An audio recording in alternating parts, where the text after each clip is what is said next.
सागर मेरा एक दोस्त बचपन से पुरानी खस्ता हाल चीजों का जुनूनी था। एक बार हम एक छोटे वीरान कस्बे के किनारे एक एक्टिंग स्टोर में गए। स्टोर में चारों तरफ गिर्द और खामोशी थी।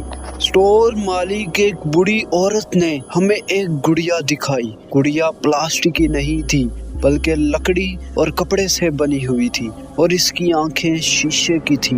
वो अजीब तरह से खामोश थी, ना बोलने वाली ना खिलखिलाने वाली, बस बैठी हुई। बूढ़ी औरत ने सरगोशी में बताया, ये गुड़िया नहीं, ये एक बच्चे की इकलौती साथी थी जो कई साल पहले एक हादसे में गुम हो गया था। सागर ने इस खामोशी को नजरअंदाज करते हुए गुड़िया 500 रुपए में खरीद ली। घर आकर सागर ने गुड़िया को अपने बेडरूम की सबसे ऊंची शेल्फ पर सजा दिया। इस रात सागर को अजीबो गरीब ख्वाब आए। एक बच्चा गुड़िया को गोद में लिए रो रहा है और बार बार एक ही बात कहता है, घर वापिस आ जाओ, घर वापिस आ जाओ। सुबह सागर ने गुड़िया को गौर से देखा। इसकी बाईं आंख से एक छोटा सा आंसू का निशान बहकर सूखा हुआ था। हालांकि रात को आंसू नहीं था, इस बात ने सागर को बेचैन कर दिया। दूसरी रात सागर सोने से पहले गुड़िया को शेल्फ पर देख कर सोया, लेकिन जब रात 2 बजे इसे गले में ठंडक महसूस हुई और इसकी आंख खुली तो गुड़िया शेल्फ पर नहीं थी। इसका दिल जोर जोर से धड़कने लगा।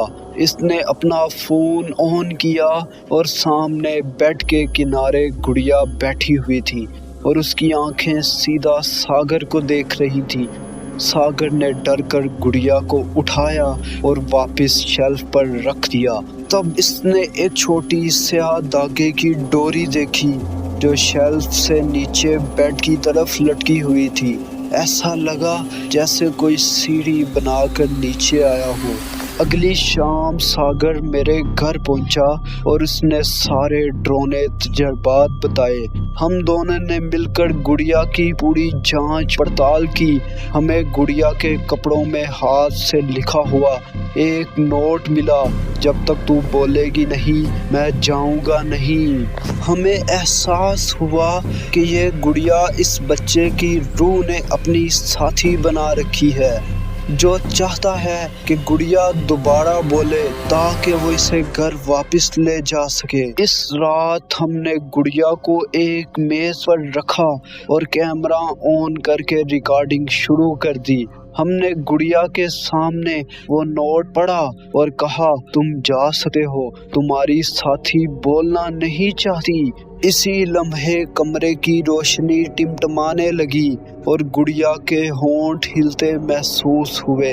एक पुतली बच्चे की तरह की आवाज आई जो कमरे में गूंजी। इसने मुझे बोलने से रोका हमेशा के लिए। हम खौफ से जम गए। वो आवाज गुड़िया के अंदर से नहीं बल्कि इसके शीशे की आंखों से आ रही थी। इसके साथ ही गुड़िया की आंखें बंद हो गई और एक चीं की आवाज आई जो रुक गई। सुबह हुई तो गुड़िया मेज पर वैसी ही खामोश बैठी थी, लेकिन इसके शीशे की आंखों में अब कोई चमक नहीं थी। ऐसा लगा जैसे इसकी जान निकल गई हो। हमने फौरन वो गुड़िया स्टोर मालिक को वापस कर दी। इसने मुस्कुराकर गुड़िया वापस ले ली और कहा, अब बच्चा चला गया, इसकी कहानी खत्म हो गई। हम समझ गए कि इस बच्चे की रूह गुड़िया में कैद थी और वो खामोशी उसकी मजबूरी थी जो अब टूट चुकी थी। जी, तो ये थी खौफनाक गुड़िया की कहानी। उम्मीद है कि आपको ये कहानी पसंद आई होगी। अगर आपको ये कहानी पसंद आई है तो वीडियो को लाइक करें और मज़ीद ऐसी मज़ेदार वीडियोस के लिए चैनल को सब्सक्राइब करें। मैं आपसे मिलूँगा नेक्स्ट वीडियो में, तब तक के लिए पीस आउट।